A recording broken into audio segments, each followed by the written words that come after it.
It's weird when you're not live and you're just you. I don't know. It feels weird Well, because it's pre-recorded. yeah. Welcome to the Guy Boston and Final Round podcast. It's not a live show. We've been doing live shows. Now we have our first pre-recorded one. Jordan, And everyone who's been watching my channel, I've been talking about the Vegas Spy, the bird. That thing is still going. It's been We 3 days. we have a co-host. Yeah, I'm gonna talk like this for a little bit, and you can just see the bird just attack the window. I've seen it a couple times pre us jumping on and obviously recording. It's not just tapping the window, Jordan. It's like It's coming after me. It's hitting the window. I'm sure people will see it at some point. Anyone watching this right now that has no idea, they're probably like, how bad could it be? We've only been in this like call, right, for maybe 5-ish minutes. It's got to be 10 times that this thing has smacked the window. Yeah, it is a Vegas Spy. So, because I've been doing well for the past few weeks. So yesterday I gave 2 bad picks, and it's still coming after me. Yeah. Yeah. Well, it's Yesterday not going to stop till the job is done. Yeah. And it's Of stopped course, now. of course, it's stopped now. Yeah. We put the camera on it. But yeah, this is after the deadline. So we've talked about rumors for every single video we've done. And yeah, Now we got some actual stuff to talk about. And everyone has wanted to know my thoughts on Cleveland, obviously, because that's my team. And first, I want to know your thoughts from a Boston Celtics fan perspective. Do you see Cleveland as a threat, more of a threat? I would say, yeah, I do. I think that this is a guy. I think I said it in our last live show too. I was just like, this is a team that, at least in my opinion, right, is going to be the exact same. Darius Garland is like a Harden 2.0 almost. So I think that anything that Garland could do, Harden could do better for the interim, if that makes sense. So I do think that it can, yeah. There are some things that I didn't know about Harden that I've learned now. Like I thought he was injury prone. Like I thought he was a guy who would get hurt because he's older. And now I'm learning he's like an Iron Man and he's always playing. And I didn't know that about James Harden. I never paid attention. Yeah, I would say he's like got that rap, but he's not necessarily like an injury guy. He's definitely, I would say, to some degree, a like load management and that type of guy in a sense. Like I feel like he's always like not always. See, that's the bad like rumors that follows names. I shouldn't even say always, but I do feel like he's a guy that at the worst times doesn't play or something like that. But ultimately, overall, I think that he's a guy that kind of plays and is productive when he's on the court. He gets a really, really bad rep around the league, and it's like he's still a really good player. Has the bird not even hit the window once since we've been? No, not since crazy. I put the camera on it. I know. That's crazy. No, but he's much bigger. So in the playoffs, past few years, teams have targeted Darius Garland on pick and rolls. They get Darius Garland, but at 6'5", I mean, I'm not saying James Harden's like the best defensive player in the world, but if you watch the Nuggets game, he got a few blocks. Like they tried to switch like Jokic on him, and he kind of held his own, and he got a couple of blocks. And they tried to pick on him, and it didn't work like teams do with Darius Garland. So. Yeah. The backcourt definitely got bigger, and I know Donovan Mitchell is a smaller shooting guard, so now they actually look like a real like threat as a backcourt. And there was rumors out there that the Cavaliers wanted to trade Jared Allen. Yep. And you wanted him out of there, right? I wanted, yeah. Now I don't. The way he's been playing and the way Harden can unlock bigs, he did it with Zubac. Yep. Pick and roll, like his alley-oops, like he can find Jared Allen. And we saw Jared Allen, he started like 11 for 11 on his first game with James Harden. And there was a trade rumor out there that the Pacers wanted Jared Allen and they were offering Ben Mathurin before they got Harden. And I was thinking, I think that's a good trade. We can get Ben Mathurin, who is a great wing, defensive wing, who can knock down threes. He can score, and he helped that path to the finals last year, just as a defensive guard. And he's after the trade for Keon Ellis and Dennis Schroeder. I honestly thought Keon Ellis was kind of like a scrub, just from props wise and trying to pick like points and stuff like that. And he's not that type of. I did not know Keon Ellis was like this defensive. Yeah. Like he's amazing. Like he's one of my favorite players now. Yep. He was like I don't know the right word, because saying like diamond in the rough while he's in like Sacramento and stuff is almost like saying too much, because it's not like I don't want to blow it out of proportion, right? But he is like a Davion Mitchell, Keon Ellis. Those guys are like I can't say massive piece if you are building something truly special in a sense. You know what I mean? Like that is a championship caliber player, not like a guy that's going to lead the team. But I feel like when you want to make deep playoff runs or hell win championships, you have those like just guys. You know what I mean? He's a now Marcus Smart gets way more of recognition and stuff like that, but even Davion Mitchell, I know that they're not like the same size, but it's like that's a type of guy that is as just grindy, gritty, and he will play incredible on ball defense. He's a tenacious. 6'4". Yeah, he's I guess not as beefy, but still exactly. He's just a good defender, great defender. Yeah, and I think that trade was just very underrated. Like when I look at what the Cavaliers did, and I think about just overall, I think that trade was almost identity wise a much. I'm not gonna say better trade, but for the Cavaliers' identity, I think it changed their identity a lot more than the Harden trade. Just because like Keon Ellis and Schroeder, I know there's all the jokes about him getting passed around in the league and whatnot. Schroeder can get out there and he can defend as well. He's long, wingspan. Gotta make sure wingspan. He's long. And he can pass the ball. I think he's going to take over Craig Porter Jr.'s minutes completely at some point, and it looks like he's already starting to do that. But if I'm like the Knicks and I have Jalen Brunson as my star point guard, Keon Ellis is going to just annoy the crap out of Jalen Brunson. And we didn't have a guy like that before, and just any team you see in the playoffs, like if we do face the Pacers when they're healthy and they have Tyrese Halliburton, Keon Ellis is going to be that guy that we can throw up. And we haven't had that. And I think it's really changing the Cavaliers' identity. Yeah, I think that was a good – I had actually – because even before us recording, we were talking about the Harden trade and stuff like that. I had kind of even like forgot – like because that trade happened, a day or two before the deadline. Obviously, the guys didn't start playing until whenever. But I had even kind of forgotten about – not forgotten about it, but I guess in theory forgotten about that trade. And it is those are the types of pieces that teams pick up. I know we kind of threw Jose Alvarado's name out there earlier, and it's like, if you are a good team, which I've said to you, I think the Cavs are. I know that, you're like, as a fan, you definitely can be critical of them and stuff, but like, it's a good team. Donovan Mitchell is one of the best players in the league. I don't think anyone would deny that. These little pieces that even fans at first might be like, why are we getting Keon Ellis type of thing, right? It's like those are pieces that literally can come back to. I'm not saying like Keon Ellis doesn't win you a championship, but it's definitely a type of piece where it's like, oh, like when that guy plays 20 to I don't know how many minutes, that's a big difference maker in a sense. So yeah, I think that was a good. What do you grade the Cavs deadline, including not just the deadline, but including the Harden trade, including because we knew the Harden trade was coming for a couple days too, including the Keon Ellis and Schroeder for Hunter.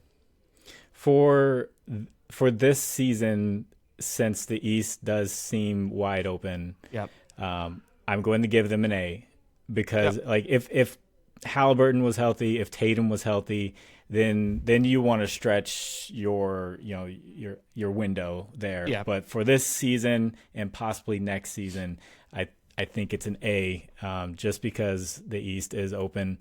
Because if we get to face the Pistons and like.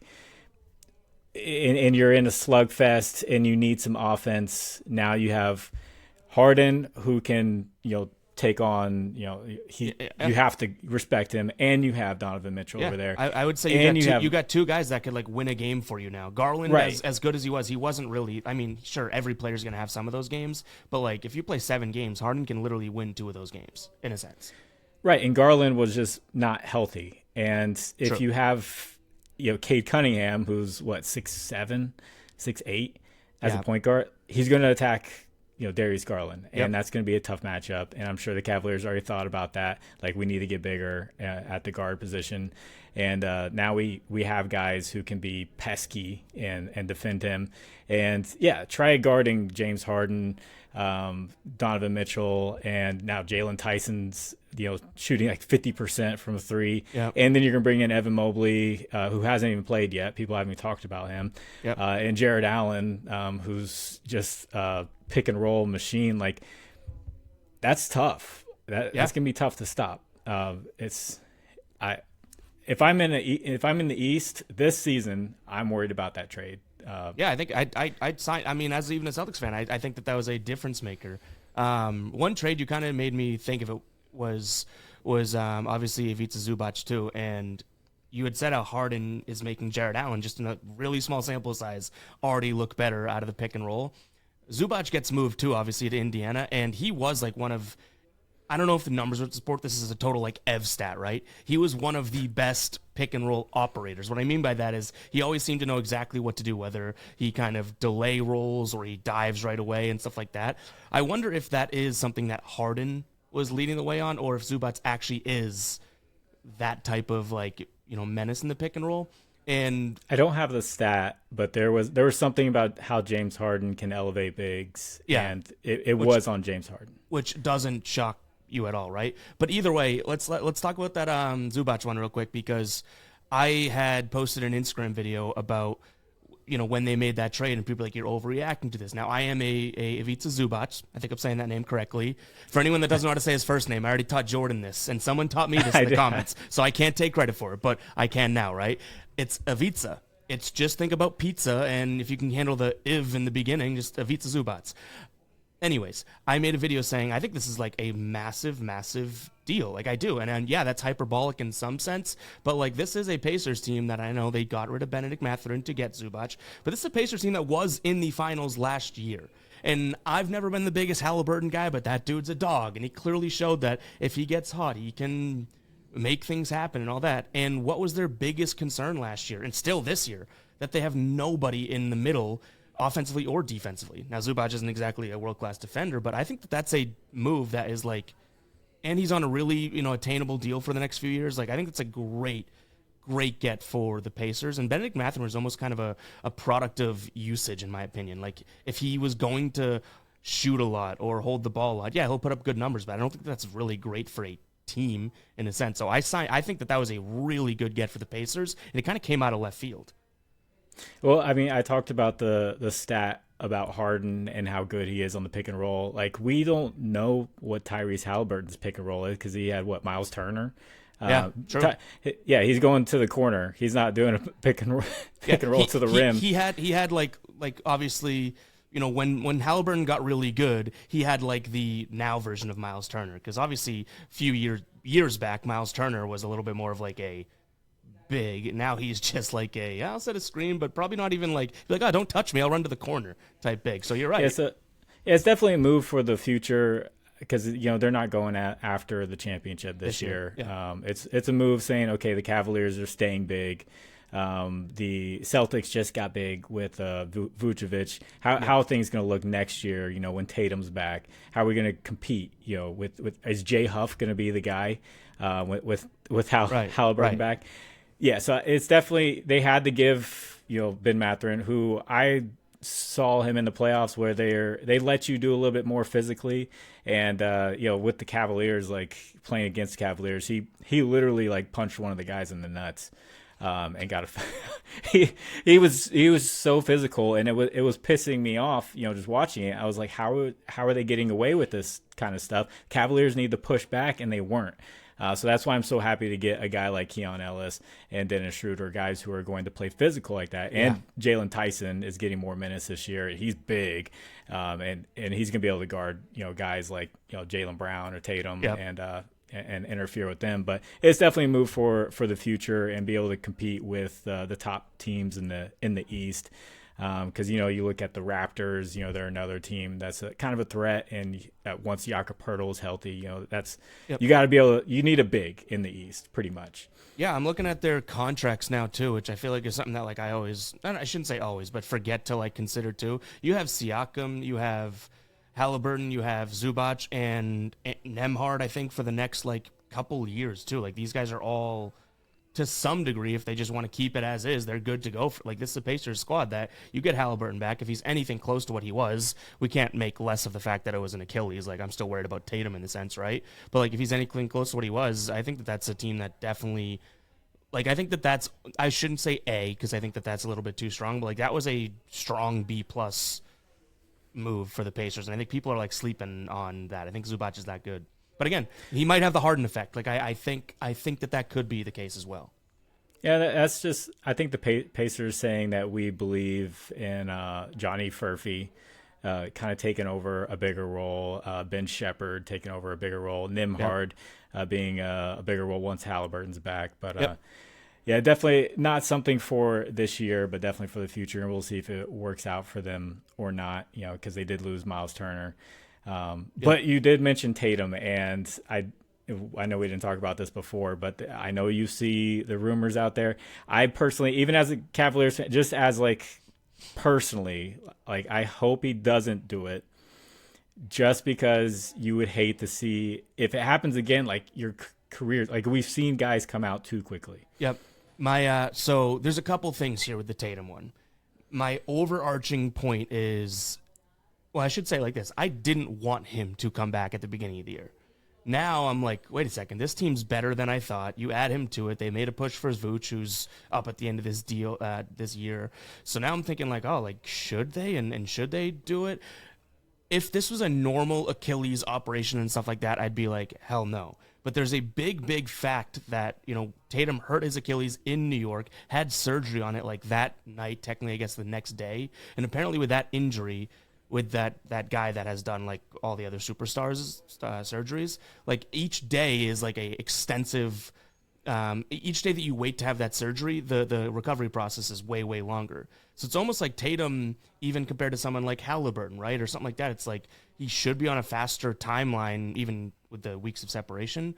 So I think that if that's all true, which I'm not a doctor or anything like that, but if it's like, hey, we're treating this like it's a normal Achilles injury, whereas he's technically supposed to be on a faster timeline that people aren't talking about as much of, like, more than Kobe or Durant or that type of thing, then I guess I sign off on it. If that's all true, right? Like if it's true that, hey, if he waited one more day, he'd have 2 more months of recovery and all that. But I guess, he's playing 5-on-5 now. He's dunking. It's pretty crazy to think. And I almost, like, if the Celtics continue to be a threat, which they've lost some tough games. I don't really think, they're 7-game series better than the Knicks right now, than maybe even the Pistons. Like, I'm a realist in that sense. But if they are actually looking like they're progressing towards that, and they've already had some really good wins, like that one over the Rockets without Jaylen Brown, if they have a chance, then I think that you throw your hat into the ring with Tatum. But I am so fearful of what you said. Like, he comes back, does something else. Because one thing that you got to realize, too, is it not you, I guess, or the arbitrary you, anyone out there, is he could have an Achilles injury, but if you play a little more timid or play stiff, it happened to Gordon Hayward while he was a Celtic, and then afterwards. The guy busted up his ankle, and then he had all these other injuries for the rest of his career, because every time he jumped, he was afraid to land. Every time he ran into a guy, he braced up and that type of thing. So if Tatum comes back and doesn't feel like he can just do whatever he wants, he's going to have another injury, a shoulder injury, a knee injury or something, because he's going to be, tight, which we've always heard. If the looser you are, you can land and fall better. If you're tight and you stiffen up in a car accident, you're going to get hurt more, that type of thing. So there's my rant. I do think if they have a real chance of Tatum coming back, of winning a championship, put Tatum in, see what happens. That's worth the gamble. If they even are like the 3 or 4 seed or something, I don't think it's worth it. I mean, he's not going to give you 35, 40 minutes a night this season. So it's like, do you think like 20 minutes a night is going to make you a championship team?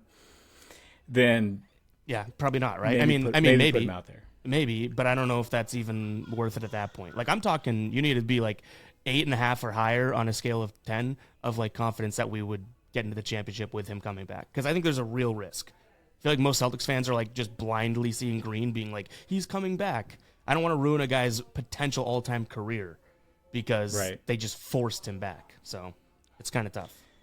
It is tough because you guys weren't projected to be as good as you are right now. And it's, I'm trying to think of like a Cavaliers perspective. Like LeBron went out and the Cavaliers somehow were a little bit good. And, LeBron could come back. I'd be like, yeah, I want him back.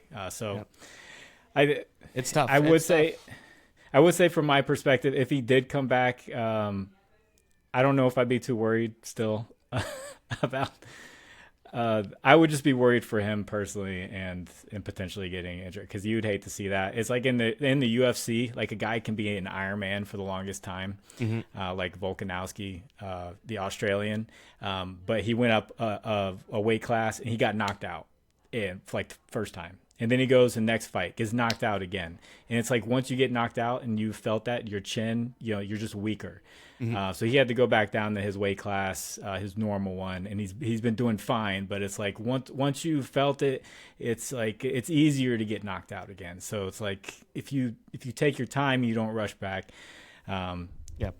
But yeah, so I guess we'll see. And I have seen he's doing like simulated practices with coaches, and I know he's with like the G League team right now. He's practicing with them and stuff, and some full speed stuff. Some like I guess you never really know what is like true and what's not. But it sounds like in terms of just like anything outside of true 5-on-5 action, he's ramping up to almost full practice and stuff like that, which is. I mean, yeah, I'm sure the Celtics good and bad, I guess. Feel the same it's good way, that he's doing that, but yeah. Yeah, I'm sure. Yeah, if they put him out there, they're probably 100% confident he's good to go. So I guess it's just something we'll just keep our eye out on. Just interesting. It's before the All-Star break, and they're already talking about it. So. Yeah. And he's even like he was asked, and he kind of smirked when he answered it and stuff like that. So we'll see. Jordan, those are we mentioned the Cavs. We mentioned a bunch of teams that are like actually pursuing, playoffs and championship. We do have some stuff to talk about. I know we kind of hint like we had said Keon Ellis gets traded from the Kings and stuff like that, but there are some teams in the league, Utah being the biggest one, that they're just like truly they're not even beating around the bush as to what they're doing, to the point where, unless I'm missing something, I don't get why the NBA doesn't say you're tanking. Maybe it's because they've only done it for like 2 or 3 games, but tanking is, and I think Bobby Marks had like a nice clip on ESPN. He was like, this is the type of thing that ruins the integrity of the league. When you start to gamify the game and players that aren't trying, or the coach is making sure that they don't win. I don't know if you saw his name's escaping right now, but the Utah coach, in that close game against Miami, when they were like, hey, did you consider putting Markkanen and Nurkic and Jackson back in? And he was like, I didn't even come close to considering it. And it's like, how is your coach answering a presser like that in a game in which you have 3 guys, 2 of them 20-point-per-game guys, being like, I didn't even consider putting them back in? That's like saying, hey, are you tanking? And he says yes. I don't understand why we're not like, I don't understand how the hammer's not coming down on them. I mean, this has been a problem for forever, ever since there's been a lottery, and they've changed things up with the first 3 picks, getting the same odds and everything. But I honestly, a move like that from a coach, you're trying to keep your job and you're trying to get your next contract. You're going to play your best guys. You're going to try to win games. That's got to be something from the top, saying hey, you got to lose these games. And if he goes into the presser, and says like, I considered winning, but I didn't really want to, like, you have there's really no right way to answer that, and it's been a little weird because they did end up winning the last one. They've sat three players, and my reasoning, I gave Jaren Jackson Jr. Rebounds, assist on the second game because I was like, there's no way they can get away with doing this again. He's going to play his full minutes.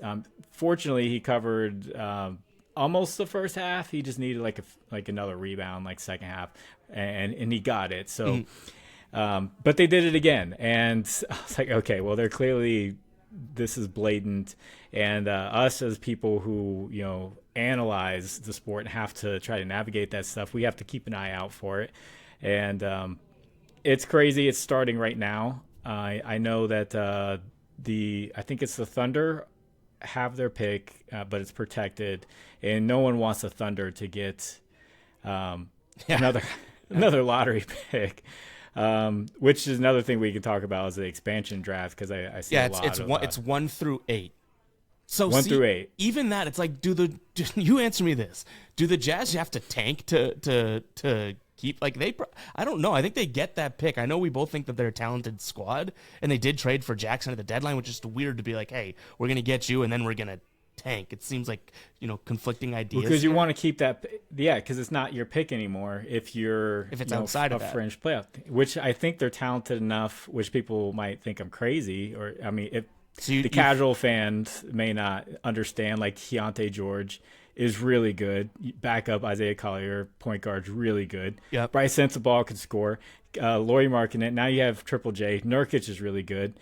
Filipowski, he can. Yeah, he's got raw talent. I think you probably had me up until Filipowski. I'm just like I know saying the whole. I was about to say Kevin Love, so like I was going to go through the whole roster.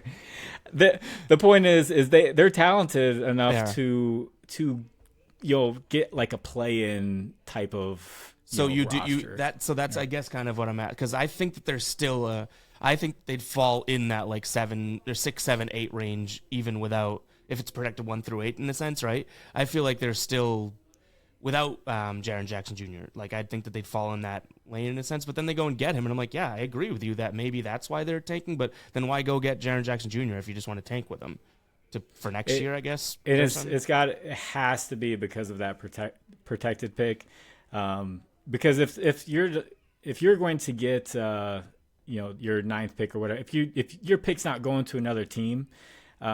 Then I think you don't blatantly do this. Yeah. It's just because you don't want to make the Thunder that much better. Haven't checked like mock drafts this year. I don't know how strong the draft is. I know last year Cooper Flagg was like the real deal. Yeah, there's a couple. I think it's Peterson and I think he's Kansas, and then DB Ansta are like the 2 big names. I want to say there's another third. Like, I think there's a strong top 3. Yeah, Cameron Boozer, he's the other one. So I think he's like, I think there's a race for 1 and 2, and then it's a strong draft for Boozer as well. I'm not like too privy to the rest, but there's a strong top 3 for sure. That doesn't mean there isn't a strong like top 10. I just don't know. Okay, yeah, because I'm thinking like this isn't.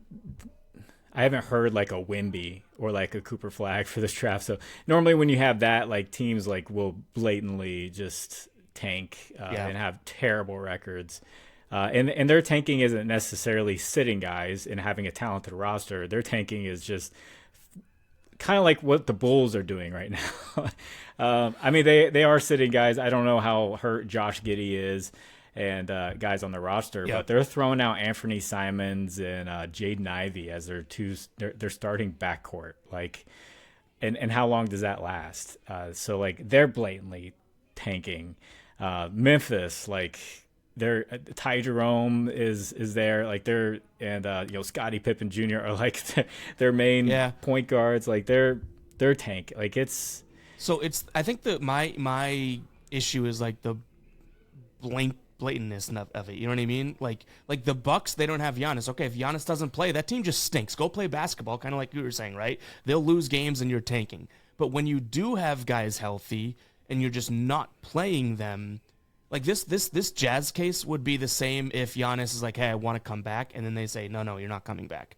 It's like, oh, but you could be better. And I would expect for the fan, like this is the same thing as when guys want to do load management and the fan paid a bunch of money to come to the game and he doesn't get to see, LeBron James or something like that. Like, as much as it's not about that, it's about, there's only one reason these are billion-dollar teams, not only one reason, but a big reason is the fan support and stuff like that I just feel like if you're not I'm not even asking them to go 100% of the time, like 100% of the time. I'm saying, like, give me 80%. Right now the Jazz are giving like 60, which is just like terrible for the league. Yeah, and it's, I guess the good thing for us now with what we do is we can expect it at this point. Yep. So we know who to stay away from, or if the books start expecting it. We might find some value, and because I definitely checked some Jazz players today, and does the line look low enough? But they didn't look low enough, and maybe they do surprise and play those guys in the fourth. But they are playing the Grizzlies tonight, which is funny, or the Kings, Kings, which is funny. Yeah, and it's just like the Kings are sitting all these guys. Like the Kings have to put some guys out there. So, I picked like Nick Clifford over his assist because he's going to play out there. If you're on the court for 40 minutes, like you can accidentally get like 4 assists. Like if I'm on the court, an NBA court for 4 minutes, like I'm passing the ball to someone, I might get a couple of assists here and there. So they're blatantly just sitting all these guys. Even DeMar DeRozan, like I was checking his points prop, and I was like, he's only played like 20 minutes over the past few games. Like, what are they doing with DeMar DeRozan? Are they just sitting him? I was like, is he hurt? What is going on with DeMar DeRozan? And they're not he hasn't played like I saw some. He hasn't played like 30 minutes. I think maybe he did once, but he hasn't played like 30 minutes in like 6 of his last whatever games, which is so maybe it wasn't as blatant with DeMar DeRozan. Maybe they're kind of doing the same thing, but he is playing in the fourth quarter, and they're just kind of like, we don't really know, but it is something we have to pay attention to, and our type of audience, you definitely have to pay attention to that kind of stuff. It's not going away. There's no perfect way to do it. I've seen people propose flipping it around, like if you're the closest to the playoffs, then you get the number 1 pick, and it's like, well, then you're taking teams that are fringe playoff teams and you're making them so much better, and teams who are like the 8th seed, like, do I want the 8th seed and go be a first round exit, or am I going to start tanking there? So like, you can't fix it. The only way to fix, and I don't think this would be a fix, but I've seen people like, well, take away the draft, give the worst. It's like, well, then you just get more tank, whatever, right? There's a lot of like ideas out there. The real thing you do is just like come down on some of these teams. Like, de-incentivize them from tanking. Let the actual cards get played out that the worst team has the best chance at the number 1 pick, and everyone at least kept it within the lines in a sense. Like, I think the Jazz are being so blatant that obviously it's a bigger deal now, which if it looks like a duck and sounds like a duck, it's a freaking duck. You know what I mean? Like, if it's maybe a bird or something like that, like the one that you got trying to come into your house, I get it. You could be like, all right, we can't prove it, that type of thing. But like, when you're tanking, you're tanking. So just if they're playing and maybe they're not giving it their all, that's a hell of a lot different than being like, screw it, So I think that the Jazz, I don't know how they would alter the rules or stuff like that, but there is anti-tanking, punishments here in the NBA. I just want to see them come down and happen. But again, maybe if the Jazz keep doing this, they would do it. But I think it's really hard to prove a team's tanking. Yeah, it's almost like you need like a college football committee, and they just sit there and they choose like the percentages. Like they see what the Jazz are doing, and they just knock down their percentage a little bit. And then you take a look at a team like the Bucks. Okay, the Bucks don't have Giannis, but they're guys who are there. They play hard still. Like, you can tell, like Ryan Rollins is trying to win. Kevin, like, they're trying to win. Like, they're a tough team, but they say they might shut Giannis down for the year, and it's just like, okay, well, I'm going to deduct some points from you. Yeah, because there's obviously there's third parties that you could be like, a doctor could tell you, no, Giannis could play, right? And then this committee could be like, hey, well, because Giannis could play, but we get it, like. Okay, if you don't want to bring Tatum back, right? If it was kind of the same thing, it's like maybe they are trying to manage him and not ruin him. Okay, that could be something where a third party is like, well, to your point, 2% difference or whatever it is. You know what I mean? Yeah, because at that point, then you have teams who suck, who are going to try to win, and if human element that maybe that's the way, and they just suck. See, that's what I want. I want teams that suck, try to win, but they're that bad that they don't. And guess what? Then they get a good draft pick for it. Is it that now crazy? You have like a 33% chance to win a lot. Like, then teams will actually try. But that'll never happen. It's just something that just came to my mind. Maybe people would say, oh, well, they can rig it. But, I mean, come on. The Mavericks just had the number 1 pick after trading Luka. So let's, they can rig anything. So it's. Yeah. I think that'd be, I mean, maybe they even have one of those committees right now. And again, they're just not, I don't know, but maybe they're just not doing it. Because I think that's the thing. Like, there already is written in NBA rules and stuff that, the commissioner can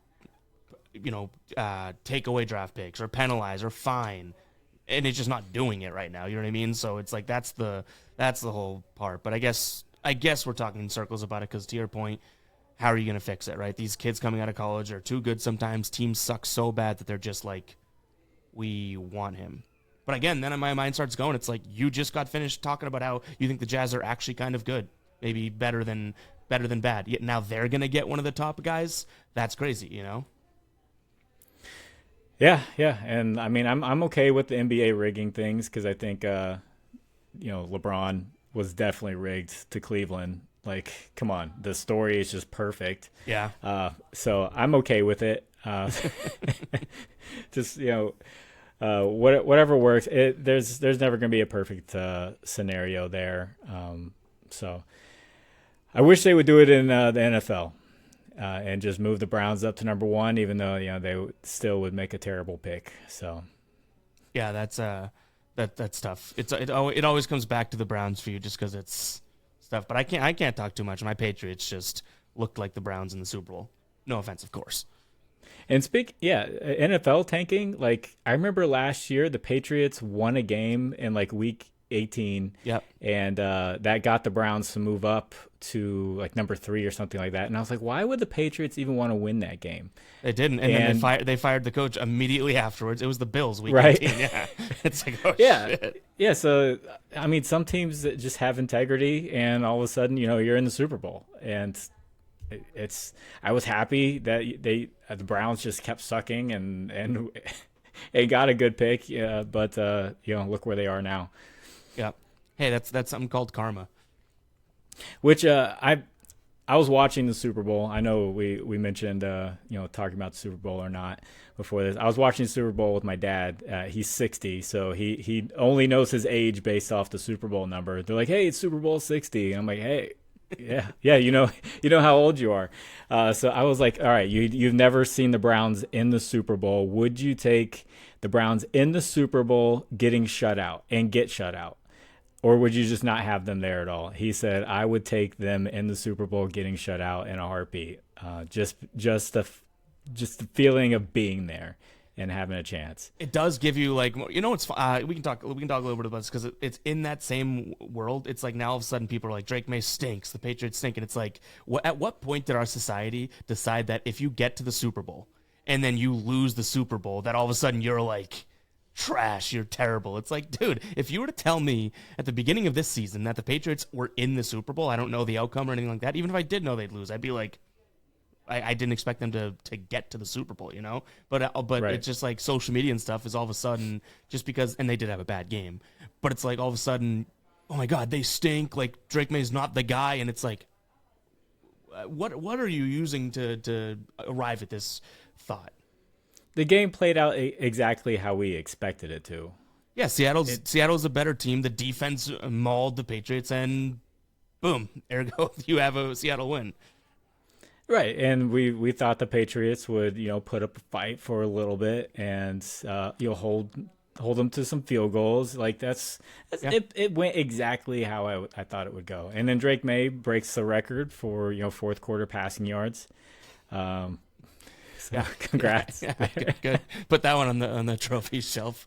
But it's still, yeah. I think that I would, if I were your dad, I think I would take that.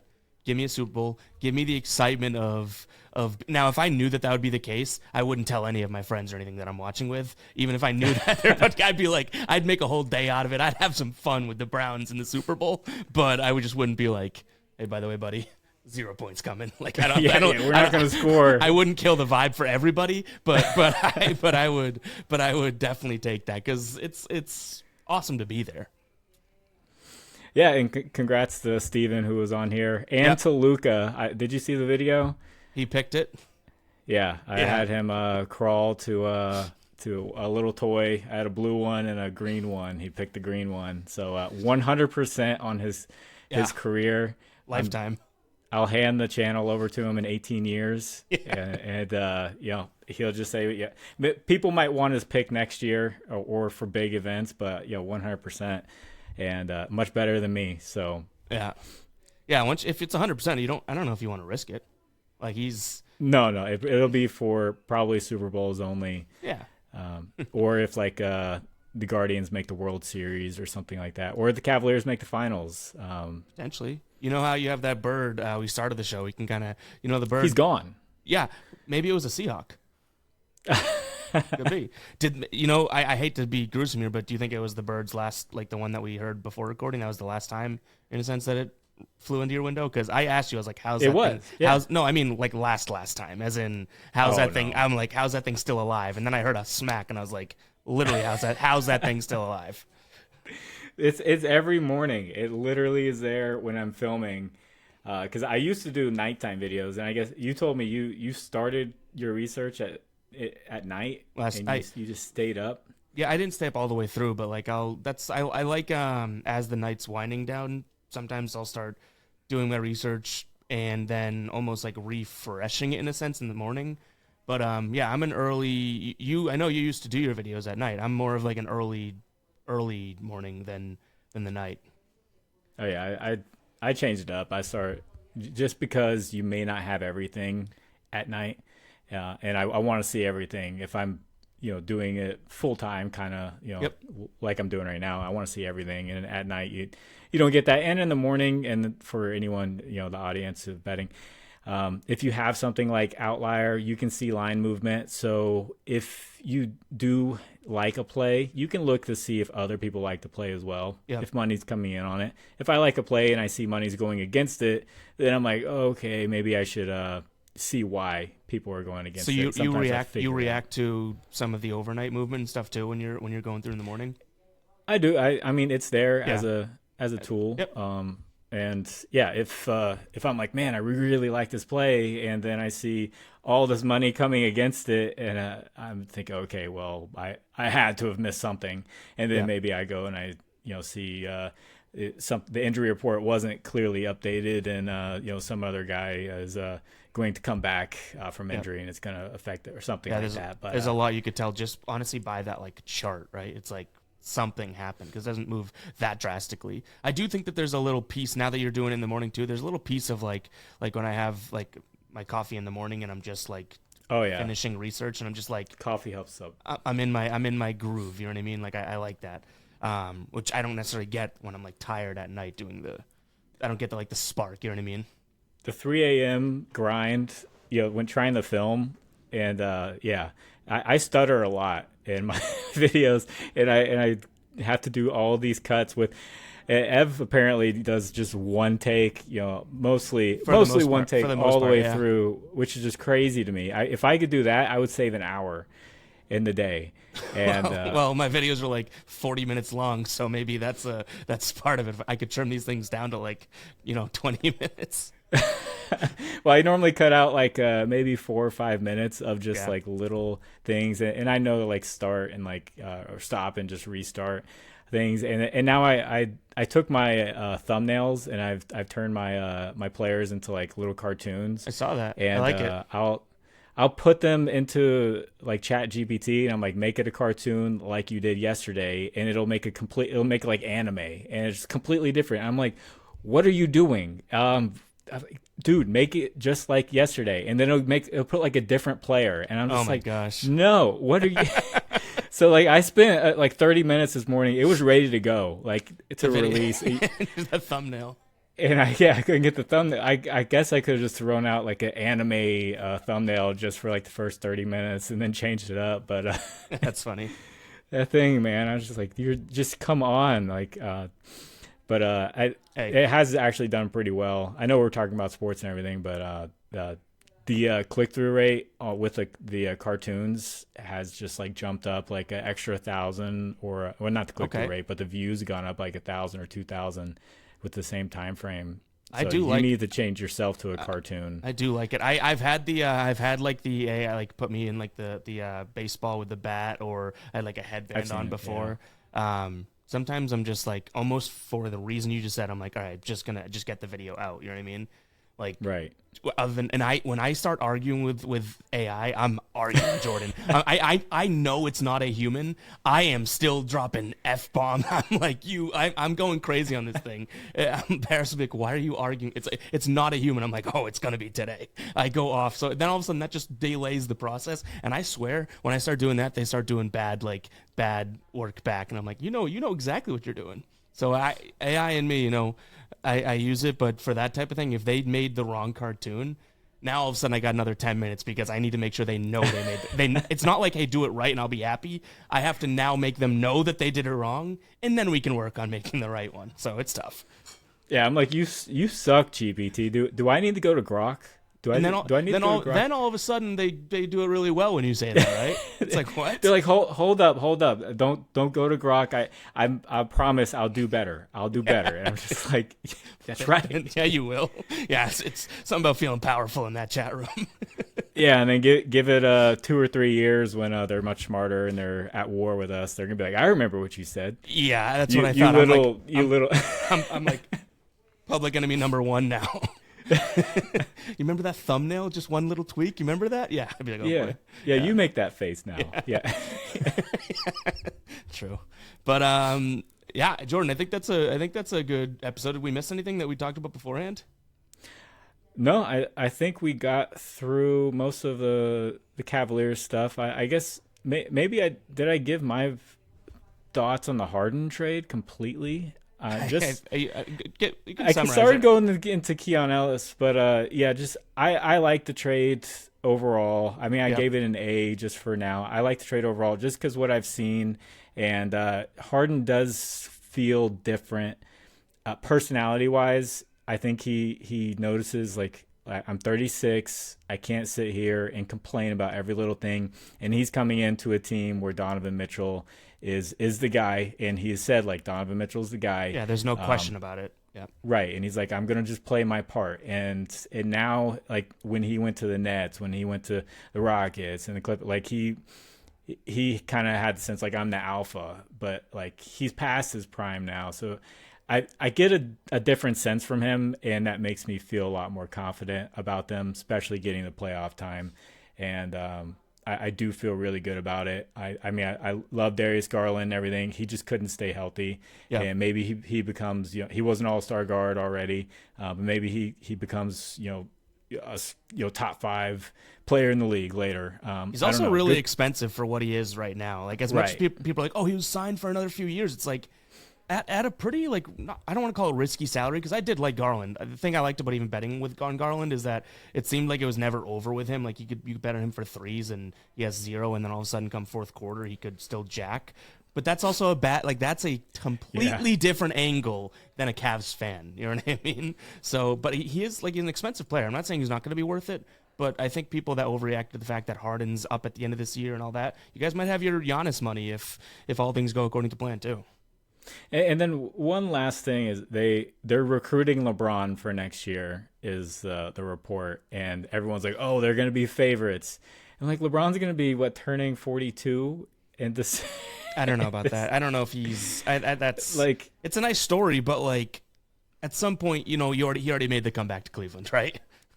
Well, I mean, I think he does it just for the story. And just to retire and get out of there, because people were talking about, oh, is this going to be the last time LeBron plays in Cleveland? Last time around when he was playing in Cleveland, like a couple weeks ago, and I was sitting there thinking, there's no way this would be his last time. When LeBron goes out, he's going to let you know he's retiring so he can have his tour. Yeah, I agree with that, because that's, I mean, Kobe did it too. He had his tour, and everywhere he goes, people are going to be like, this is LeBron's last game here and here and here. So you're going to know his last season. So he also said that wherever he goes, he knows he's not going to get the max anymore. Like, he understands he's older and he's willing to take less. So if he does that and comes to Cleveland, I think he'll help the team, but, like, I don't want him hurting, like, Jalen Tyson's development, who is, just skyrocketed. He might get, like, most improved player. I don't know who's ranked there for this season, but he's got to be in the conversation at least. So, yeah, there's my thoughts there. I feel optimistic about the Cavaliers now. Yeah, so. If I were in your shoes, I would too, because I honestly didn't feel too, like, negative about them. Like I love Donovan Mitchell, and I have even since like Utah days. So I like that, and like he's the type of guy that you do put a good team around him. And I think Harden is at right now this point. Never mind the health. Even if Garland was healthy, Harden right now right here is better than Garland, and also all the negatives that Garland did, or sorry, all the negatives that people thought you were coming with over here, Harden. It's like Garland kind of did all that, dribbles around, shoots sometimes, like you know what I mean. So I think it's a good move for them. But yeah, I would agree with your A assessment on the Cavs. I think that the Pacers, like I said, was also another good deadline for them. The Knicks kind of got a guy that they needed in a sense, having like a gritty defensive backup. Honestly, it wasn't like a Sparks flying deadline, but there were some sparks. It was interesting. Yeah, there was some sparks. But yeah. Sweet. I think that's probably going to do it for this first pre-recorded one. If anyone is watching and feels the kindness in their heart to let us know, do you like the live shows? Do you like the pre-recorded? We'll probably whip up some graphics and stuff so this looks a little bit better too. So let us know down in the comments. Make sure to hit that like button and subscribe. Jordan, any last words? No, we're nice. And guess what? That bird just. It might have died. It might have died. I think I did. That I can't imagine a bird hitting the window like 5 times, like I heard, and living. And you said it's been happening all morning. That thing is either 3 days in a row. Yeah. That's crazy. Well, R.I.P. to the bird.